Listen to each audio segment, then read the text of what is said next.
তুমি কারোর উপকার করেছো কিন্তু সে তোমার ক্ষতি করবে না, এরকম খুব কমই দেখা যায়। আমার এক পরিচিত দাদা আছেন, যিনি একসময় তাদের আশেপাশের কিছু পরিচিত ভদ্রলোক বলে পরিচিত এমন কিছু ব্যক্তি যারা দিন দুঃখী কিন্তু খুব কর্মঠ, এরকম কিছু মানুষদেরকে নিয়ে তিনি ব্যবসায় নেমেছিলেন।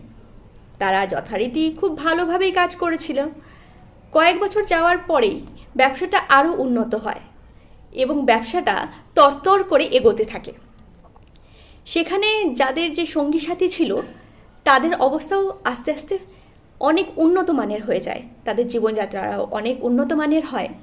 কিন্তু শেষে দেখা যায় যে একটা সময় আসে যখন সেই দাদাটিকেই তার সঙ্গী সাথীরা, যাদেরকে তিনি ব্যবসায় কাজে লাগিয়েছিলেন, তাদের হেল্প করার জন্য তারাই তার দিকে আঙুল তুলে চোখ রাঙিয়ে টেবিল চাপড়ে কথা বলে।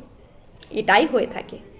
কারোর উপকার করেছেন তারা যে আপনাকে ভালোভাবে দেখবে, সব সময় এই বিষয়টি হয় না।